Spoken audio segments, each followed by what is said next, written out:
FM104. Dublin's hit music station.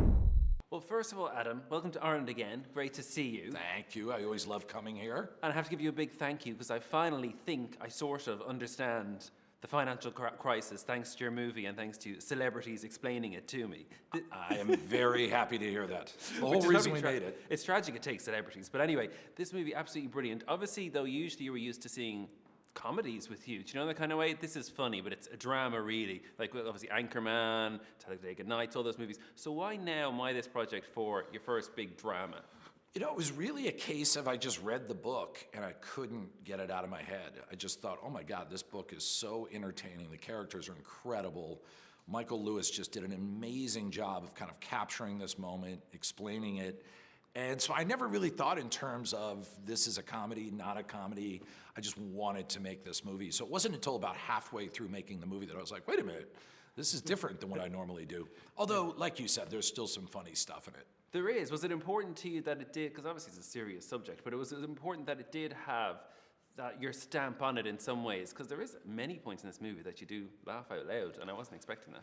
You know, I never really was going for laughs. I just knew there were certain parts of the movie that had a lot of energy to them. Okay. When these guys were kind of cracking the mystery of what was wrong with the economy when no one else could see it.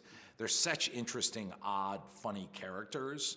That I knew that part was entertaining, but I was surprised when I put it in front of crowds and they were like really laughing at certain sections. Yeah. I was like, well, it's a good problem to have. And then obviously the movie gets tragic, it gets dramatic, it has a lot of different tones. Okay, and you do in this movie what they very rarely do in movies. You break that fourth wall. Like the characters turn around and talk to us, and you have people like Selena Gomez explaining the bank crisis. Where did that concept come from? Is it because it's such a complicated subject? You thought, okay, we're going to have to turn around to them and actually tell them what's going on.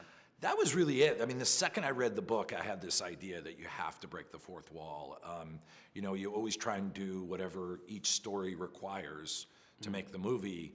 But, you know, it's funny because the first thing they tell everyone in film school is show, don't tell, show, don't tell. So you're kind of breaking the number one rule of filmmaking whenever you break the fourth wall.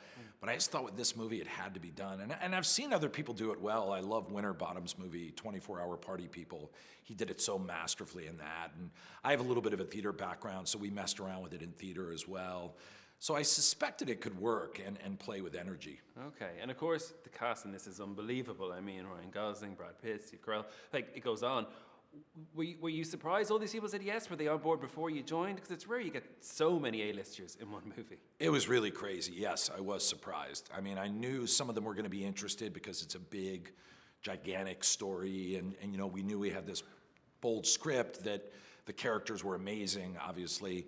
But within 2 weeks, when they had all said yes, I was flabbergasted. I couldn't believe it. And are you flabbergasted by all the 5 Oscar nominations for this film? How are you feeling? Is that pressure? Is it like, oh my God? I would say I'm legitimately a little bit flabbergasted by that. It's kind of both. It's incredibly exciting and kind of nerve-wracking at the same time, but mostly just exciting. Did you think this film would cause a big stir, get all this buzz?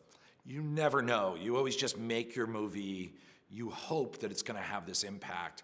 I think when we started doing test screenings and I started to see the reaction from audiences, I suspected we might be onto something. Okay. But no, you never imagine you're going to be getting Oscar nominations, BAFTA nominations, all this different stuff. In a million years, I never thought that. And for yourself personally, as up for Best Director and Best Screenplay, of course, but for the director one, we have our own Lenny Abrahamson. And when there's an Irish person nominated, we all get excited. So how do you feel? What are your chances in the category this year, do you think? Well, there's some really good directors in that category, and Lenny is an immensely talented guy. He's actually friends with some friends of mine, so I don't know. I mean, that's a category where just the second I was nominated, I was happy as a clam, but okay. If by chance my name gets called, I think my head will explode or I'll faint. So whatever happens, I'm fine with. So Brad Pitt's in the movie, but he's also a producer on the movie. So I was wondering, how involved as a producer is he when you see Brad's name on is he talking to you all the time better? How does that work?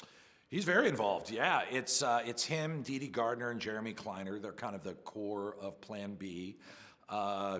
everything goes through Brad to get approved, to make sure it's going to be done. And in this case, when he read the script that we'd been developing, I got the best call you can get, which is not only does he like the script, he wants to be in it. So that was really nice. But yeah, you run your casting choices through him. We kind of go back and forth. I mean, fortunately, he's an amazingly cool guy with great taste.